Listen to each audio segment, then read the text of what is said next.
السلام علیکم ورحمۃ اللہ وبرکاتہ۔ الحمد للہ الحنان المنان الذي خلق الإنسان وعلمه البيان، والصلاة والسلام على رسوله سيد الإنس والجان وعلى آله وأصحابه ذوي الخير والإحسان، أما بعد، فأعوذ بالله من الشيطان الرجيم، بسم الله الرحمن الرحيم۔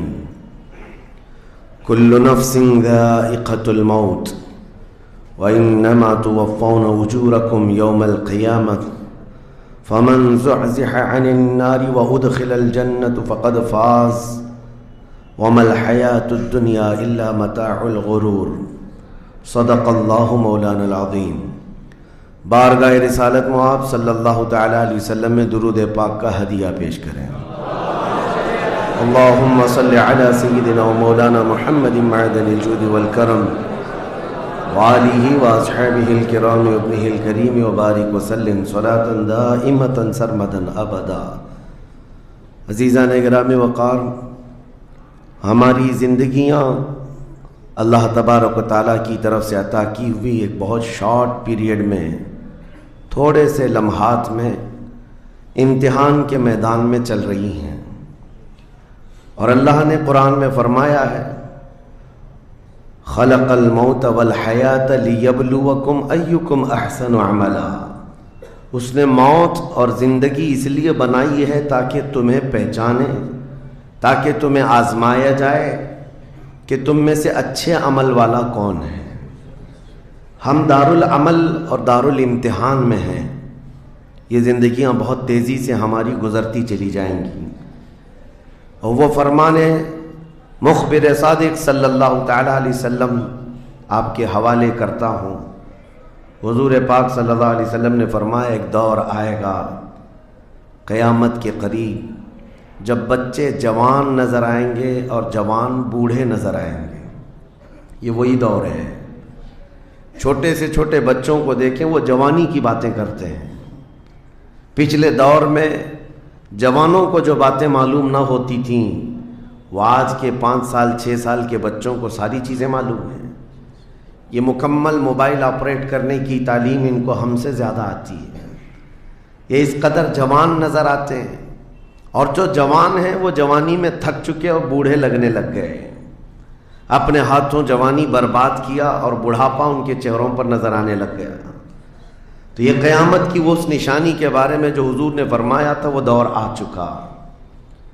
لیکن میں آپ کے سامنے ایک بات عرض کر رہا ہوں، تم بیٹھو گے تو بھی زندگی گزرے گی، لیٹو گے تو بھی گزرنی ہے، دوڑو گے تو بھی گزرنی ہے، فیصلہ تمہارے پاس ہے۔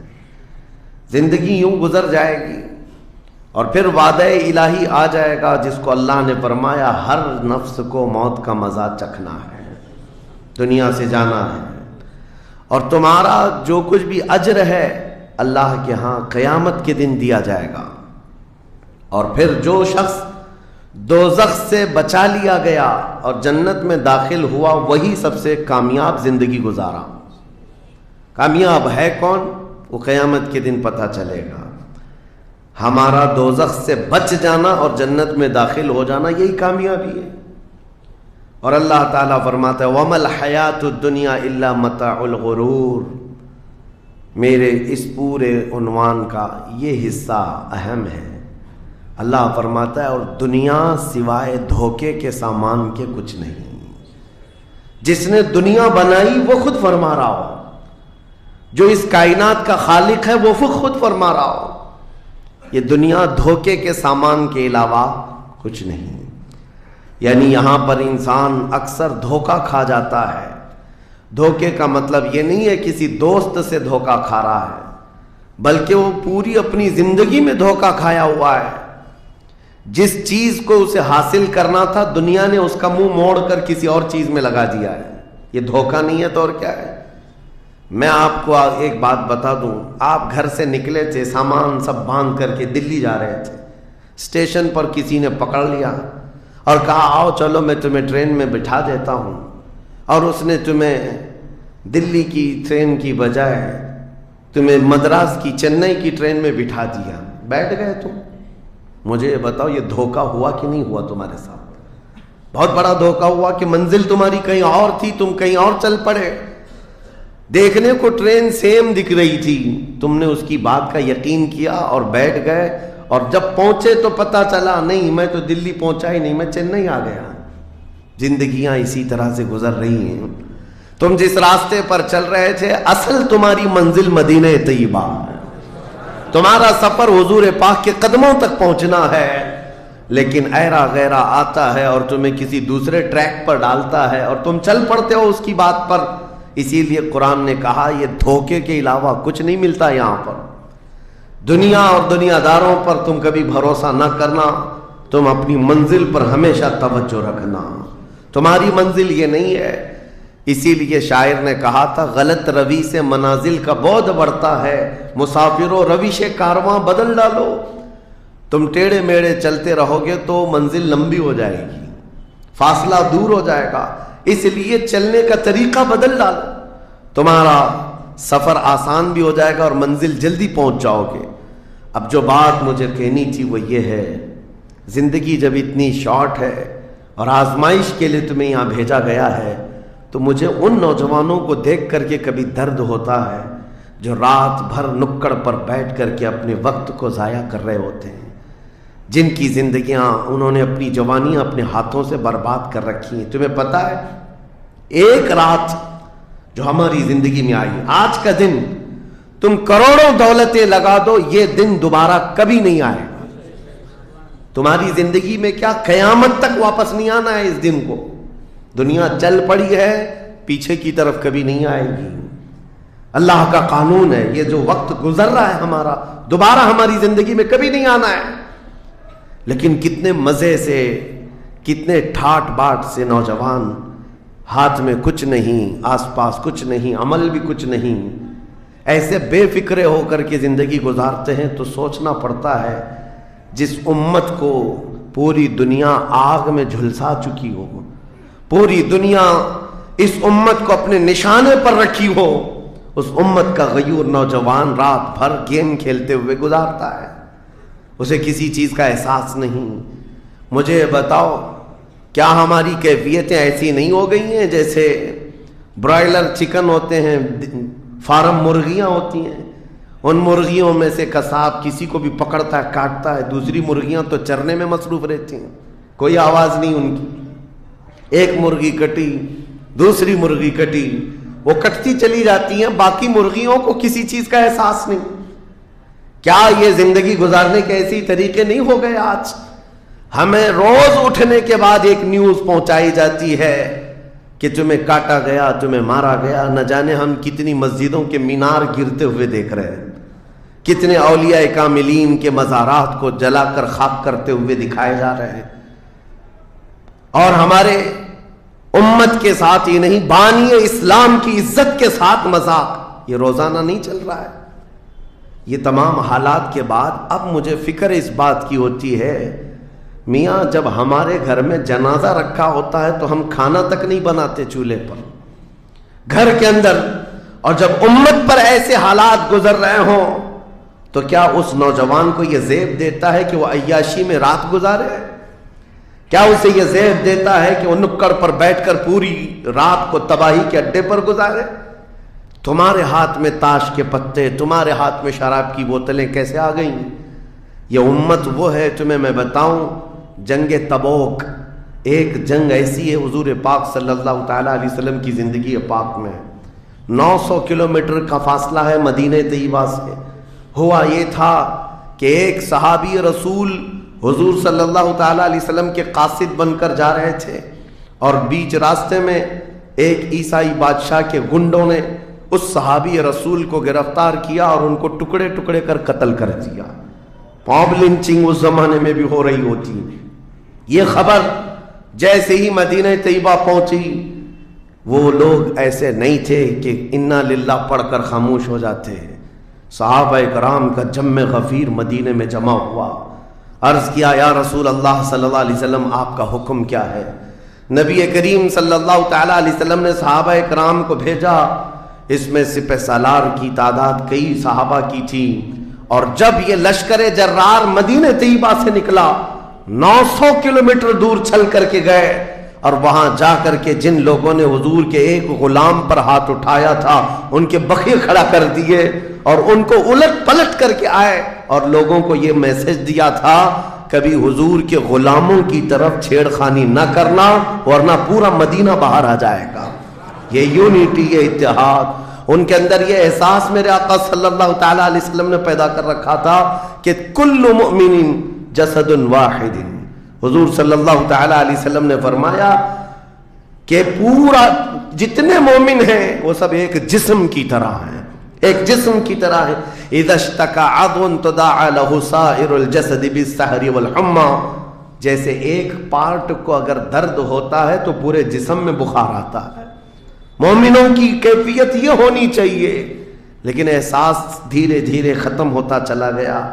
آج ہماری پستی کا ایک سبب یہ بھی بتایا جاتا ہے جس کو شاعر نے کہا تھا قوت فکر و عمل پہلے فنا ہوتی ہے جب کسی قوم کی شوکت پہ زوال آتا ہے. سوچنے سمجھنے کی صلاحیت پہلے ختم ہو جاتی ہے. آدمی سوچتا نہیں، سمجھتا نہیں، بس اپنے وقت کو ضائع کر رہا ہے، برباد کر رہا ہے، بیٹھا ہوا ہے، گپیں لگا رہا ہے. میں آپ کو بتاؤں ہماری عمروں کا احتساب ہونا چاہیے. ہماری زندگی کو گن کر کے دیکھیں کتنے سال کے ہیں ہم، 25 سال، 30 سال، 35 سال، 40 سال، اور اس کے بعد گنو ہم سے کیا ہو سکا ہے اس دنیا میں. ہم اس دنیا میں کیا کر چکے اب تک؟ ہم سے کچھ نہیں ہوا. اگر تاریخ میں آپ کو بتاؤں میرے عزیزو، آپ کو پتہ ہے اس ہندوستان کی سرزمین پر سب سے پہلے لشکر اسلام کی سپہ سالاری کرتے ہوئے آنے والا ایک نوجوان محمد بن قاسم 10,000 کا لشکر لے کر عرب سے آیا تھا اور پرچم اسلام لہرایا تھا. تاریخ میں آج بھی رقم ہے. اپنے تو اپنے پنڈتوں نے بھی اس تاریخ کو لکھا ہے، ہاں پنڈتوں نے بھی لکھا ہے. اور یہ محمد بن قاسم 10,000 کی سپہ سالاری کے ساتھ ہندوستان میں آ کر اسلام پھیلایا. عمر کیا تھی؟ صرف 19 سال کی عمر تھی. 19 سال کی عمر میں یہ عظیم کارنامہ انجام دینے والا، انہوں نے اپنی عمر کا صحیح استعمال کیا، اپنی ایج کو برباد نہیں کیا، ضائع نہیں کیا. طارق بن زیاد جس کا یورپ بھی قائل ہے، جبل الطارق آج بھی ایک مقام ہے یورپ میں جس کو جبرالٹر کہا جاتا ہے. یہ حضرت طارق بن زیاد کے نام سے ہے. یہ پہلا سپہ سالار ہے جس نے پوری دنیا کے سامنے وہ عزم پیش کیا تھا. یورپ کی سرزمین پر جب کشتیاں لے کر پہنچے تھے یہ مومنین کی تعداد، وہ طارق بن زیاد ہی ہے جس نے پوری کشتیوں کو آگ لگا دیا تھا. کہا تھا کہ ہم پیچھے مڑ کر جانے والوں میں سے نہیں ہیں. جتنے ساتھ آئے تھے سمندر پار کر کے، کشتیوں کا سفر تھا، کشتیاں لکڑی کی بنی ہوئی، آگ لگا دیا اور کہا اب اس عزم کے ساتھ اترو، یا تو ہماری قبر بنے گی یا تو ہمارا جھنڈا لہرائے گا. میرے عزیزو، عمر 22 سال کی تھی طارق بن زیاد. اور ایک دو نہیں، میں تمہارے سامنے مثالیں رکھوں. ہندوستان کی سرزمین پر ایک ولی کامل کی آپ کو میں تاریخ اگر بتاؤں، جو سرکار سیدنا غریب نواز رضی اللہ تعالیٰ عنہ سے بھی 200 سال پہلے اس ہندوستان کی سرزمین پر تشریف لائے اور اسلام کی خاطر لڑتے لڑتے شہید بھی ہو گئے، اور جن کا لقب سلطان الاولیاء ہے، سیدنا سالار مسعود غازی رحمۃ اللہ علیہ. ان کے متعلق یہ فرمایا گیا وہ سلطان الاولیاء ہیں ہندوستان کے، اولیاء اکرام کے بادشاہ کی حیثیت ہے. سرکار غریب نواز سے بھی پہلے آئے، لیکن ان کی عمر ان کی شہادت کے وقت 19 سال کی تھی. صرف 19 سال کی عمر میں وہ مقام عظیم پا لیا. ہماری تو زندگی کی عمریں پتہ نہیں کتنی چلی گئیں اور ہم میں سے کوئی کارنامہ نہ ہو سکا. کارنامہ نہ صحیح، زندگی گزارنے کا سلیقہ بھی نہیں آ سکا. کارنامے نہ ہوں تو الگ بات ہے، لیکن مسلمان تو بن جاتا کوئی. عزیزان گرامی وقار، میں آپ کو ایک بات بتا دوں، جو زندگی ملی ہے کچھ ایسا کر جاؤ کہ تمہاری تاریخ رقم ہو جائے، ورنہ قبرستان جا کر کے دیکھنا، وہاں تو لکھے ہوئے کتبے بھی مٹ گئے، قبروں میں کون سویا ہے ان کو بھی لوگ فراموش کر چکے، بھول گئے، سب بھول گئے۔ لیکن کچھ ہستیاں ہیں جو ہمیشہ آباد رہتی ہیں، یہ وہ لوگ ہیں جنہوں نے اس روئے زمین پر اپنی ذات کے لیے نہیں، اللہ کی رضا کے لیے جیا کرتے تھے، اللہ کی رضا کے لیے جیا کرتے۔ آج میں یہ بات کہنا چاہتا ہوں نوجوانوں سے، تمہیں پتہ ہے ممبئی کی سرزمین پر لاکھوں نوجوانوں کی تعداد ہے، میں جانتا ہوں، لیکن ان میں سے کوئی انقلابی نوجوان ہو، کوئی دین کی طرف بڑھنے والا، حساس دل رکھنے والا کیوں نہیں؟ خاص طور پر آپ کے ان علاقوں میں تو نشہ اتنا عام کر دیا گیا ہے، ہم دور دراز علاقوں سے سنتے ہیں کہ مسلمانوں کی میجورٹی والے علاقے، یہاں نشہ بکتا بھی ہے، کرتے بھی ہیں، رات بھر اسی میں پڑے رہتے ہیں۔ کس نے اس دنیا میں تمہیں ملوث کیا ہے؟ یہ وہ قوم ہے جو قیصر و کسریٰ کو گھٹنے پر لے آئی تھی، یہ وہ قوم ہے جس نے دریائے دجلہ میں گھوڑے دوڑا دیے تھے، یہ وہ قوم ہے جس نے افریقہ کی جنگلوں میں بھی اذانیں دی تھی، یہ وہ قوم ہے جس نے یورپ کے کلیساؤں میں کلمہ توحید کو بلند کیا تھا۔ لیکن آج اسی قوم کی حال یہ ہے کہ دنیا ہر گھڑی ہمارے اعمال کو نشانہ بنا کر کے ہمیں ڈیگریڈ کرتی جا رہی ہے۔ سمجھ جاؤ میرے عزیزو، کب تک اس زندگی کا اس طرح سے چلے گا؟ کیونکہ میرے آقا صلی اللہ تعالیٰ علیہ وسلم کو آج آپ کے سامنے میں یہ بات رکھتا ہوں، حضور اکرم صلی اللہ تعالیٰ علیہ وسلم کو آپ کیا سمجھتے ہیں؟ اپنی قبر انور میں وہ زندہ ہیں؟ ہم تو سنی ہیں۔ حضور اکرم صلی اللہ تعالیٰ علیہ وسلم اپنی قبر پاک میں زندہ ہیں، لیکن یہ بات بھی سمجھ کے چلو، حضور نے فرمایا ہر جمعرات کو میری پوری امت کے اعمال میرے پاس پیش کیے جاتے ہیں، تم میں سے، ہم میں سے، سب کے اعمال ہر جمعرات کو حضور کے پاس فرشتے سناتے ہیں، فلاں بن فلاں نے ہفتہ بھر یہ کام کیا ہے۔ حضور فرماتے ہیں اگر برے اعمال پیش ہوتے ہیں تو مجھے غم ہوتا ہے، میں استغفار کرتا ہوں اللہ کی بارگاہ میں، اور اچھے اعمال آتے ہیں تو شکر بجا لاتا ہوں، اس کے لیے دعا کرتا ہوں۔ عزیزان گرامی وقار، کبھی پلٹ کر کے زندگی میں دیکھنا کتنے جمعرات ایسی چلی گئی ہوں گی جس میں ہمارے کون سے اعمال فرشتے لے جا کر کے سنا رہے ہوں گے۔ حضور اکرم صلی اللہ تعالیٰ علیہ وسلم کی بارگاہ میں جب ہمارے اعمال یہ کہہ کر سنائے جائیں، آقا آپ کا فلاں امتی بے خبر ہے، نہ نماز پڑھتا ہے، نہ ہی آپ پر درود پڑھتا ہے، نہ ہی وہ کبھی نیکیوں کی طرف آتا ہے، وہ تو گانوں کی دھن پر جی رہا ہے، صبح اٹھتا ہے، شام ہوتی ہے تو اس کو تو فلموں کے نغمے یاد ہیں، آپ کا کوئی قول یاد نہیں۔ بتاؤ میرے آقا صلی اللہ تعالیٰ علیہ وسلم کو فرشتے جب ہمارے متعلق یہ خبر دے رہے ہو، کیا حضور پاک صلی اللہ تعالیٰ علیہ وسلم کو اس بات کا قلق نہیں ہوتا؟ یہ وہ امت ہے جس کے لیے میں رات رات بھر کھڑے ہو کر دعا کرتا تھا، آج یہ ہم کو فراموش کی ہوئی ہے۔ زندگی گزارنے کا مقصد سمجھ جاؤ میرے عزیزوں، اسی لیے میں آپ کو کہتا ہوں کہ زندگی یہ نہیں ہے، حضور تاج الشریعہ رحمۃ اللہ علیہ نے فرمایا زندگی یہ نہیں ہے کسی کی کسی کے لیے، زندگی ہے نبی کی نبی کے لیے، نہ سمجھ مرتے ہیں زندگی کے لیے، جینا مرنا ہے سب کچھ نبی کے لیے۔ جو لوگ یہ سمجھ جائیں اس نقطے کو، انہوں نے زندگی کی مرادوں کو پا لیا ہے، وہ حصولیاب ہو چکے ہیں۔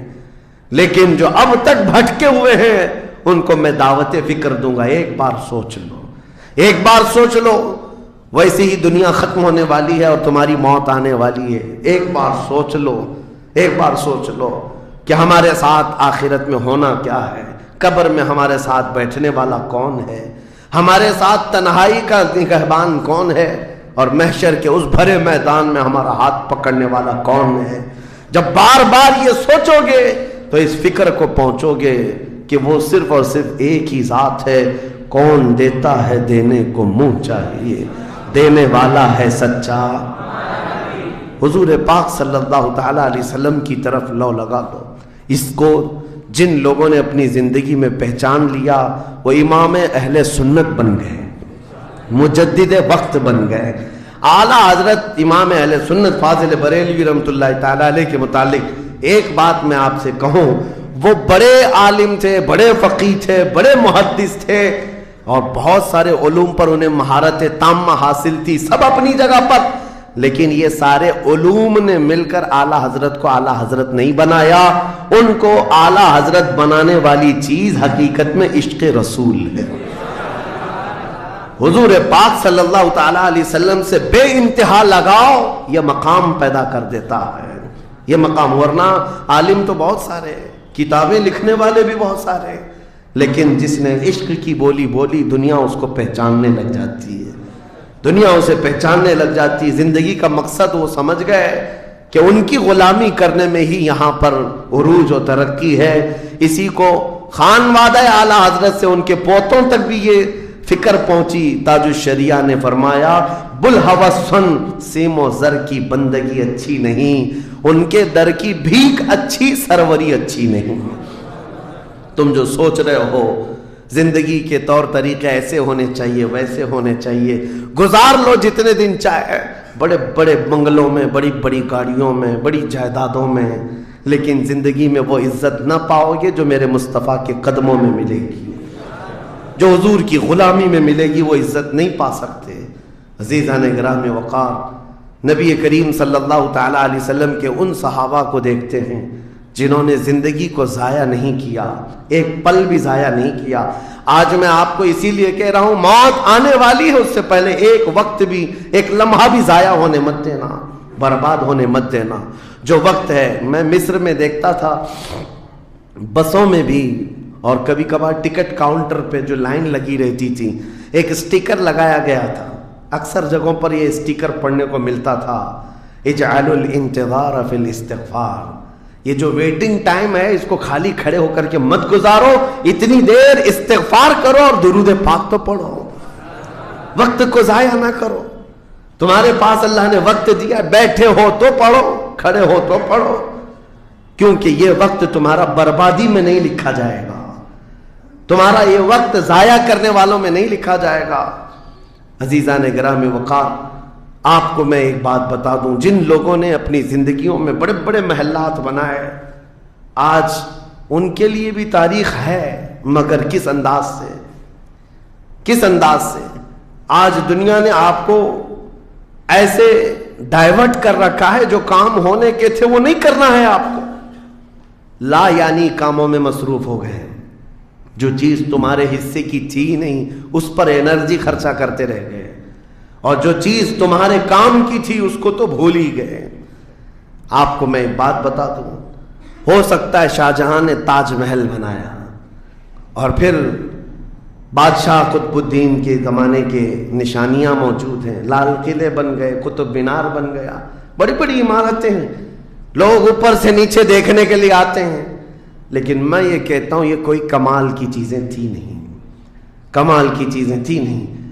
لاکھوں لوگوں کی محنتیں بھی لگی، پیسہ بھی لگا، اور بڑی عمارتیں کھڑی کر کے چلے گئے.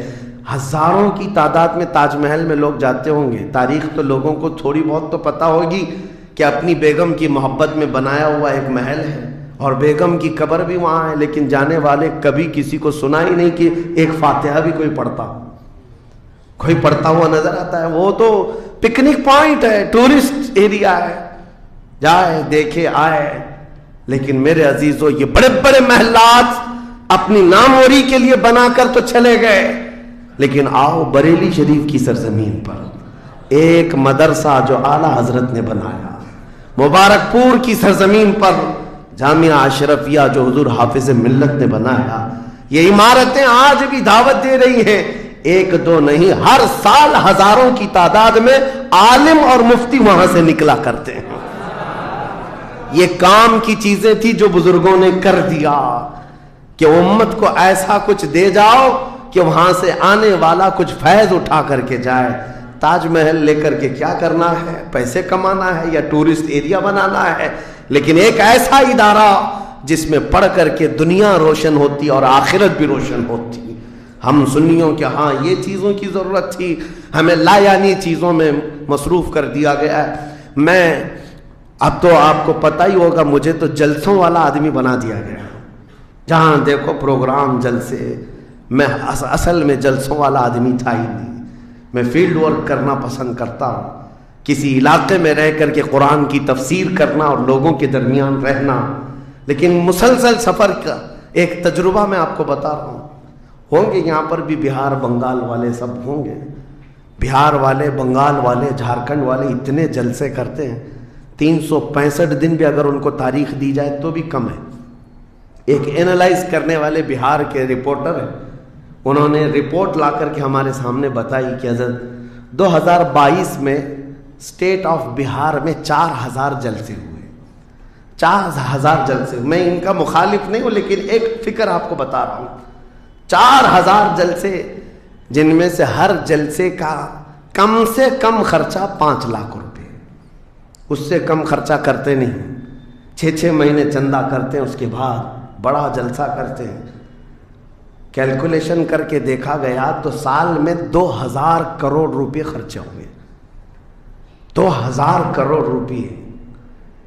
میرے عزیزوں، ٹھیک ہے یہ سب اپنی جگہ پر، لیکن پورے اسٹیٹ پر گھوم کر کے دیکھیں تو مسلمانوں کے نام کی ایک یونیورسٹی بھی نہیں ہے، کوئی ایک بڑا ادارہ نہیں قائم کر سکے۔ 2000 کروڑ کی بھاری رقم سال بھر خرچ کرنے والا غریب اسٹیٹ جس کو لوگ سمجھتے ہیں۔ میرے عزیزوں، میں یہ بات اس لیے عرض کر رہا ہوں، جن چیزوں میں تمہارا ذہن الجھ گیا یہ وہ تمہارے کام کی نہیں تھی۔ اعلیٰ حضرت نے بہت پہلے فرمایا تھا، یہ دنیا کا حال یہ ہے، شہد دکھائے زہر پلائے۔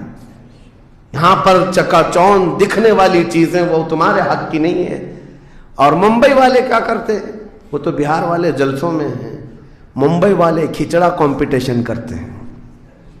ہاں، اس محلے میں 51 دیگ بنی ہے تو ہمارے ہاں 60 دیگ بنے گی، 70 دیگ بنے گی، اور کھاتا کون ہے؟ جو پہلے سے کھائے ہوئے لوگ ہیں، دن بھر 5 ٹائم کھانے والے لوگ ہی کھچڑا کھا رہے ہیں۔ ثواب تو ان کے لیے تھا اس غریب کو کھلانے پر جس کے گھر میں ایک روٹی ہے تو دوسری روٹی نہیں ہے، کھلانا بالکل ثواب ہے۔ حدیثوں میں ملتا ہے کھلانے سے بڑھ کر کے ثواب نہیں ہے، پہنانے سے بڑھ کر۔ سرکار غوث پاک کا یہ فرمان بھی ہے، میں نے ساری نیکیوں کو الٹ پلٹ کر کے دیکھ لیا، رحمان کو 2 نیکیاں سب سے زیادہ پسند ہیں، ایک بھوکوں کو کھلانا، ننگوں کو پہنانا، یہ 2 چیزیں۔ لیکن یہاں پر کن لوگوں کو کھلایا جا رہا ہے؟ ہم ہی لوگ تو کھاتے ہیں۔ ہمارے گھر میں بھی کھانا بن رہا تھا، ایک دن سڑک پہ بنا لیا، انٹرٹینمنٹ کر رہے ہیں۔ اور اس پر آپ یہ نہ سمجھیں کہ میں ان تمام چیزوں کا مخالف ہوں، کرو جتنی حیثیت ہے اتنی کرو، لیکن یہ نہیں ہے کہ ہمارا سارا کا سارا دار و مدار اسی پر ہے، سنیت اسی کا نام نہیں ہونا تو یہ چاہیے تاکہ ہمارے پاس ایسا مضبوط قلعہ ہوتا جو ہر زمانے میں میرے مصطفیٰ کی عزت پر پہرا دینے والے سپاہی وہاں پر تیار ہو رہے ہوتے۔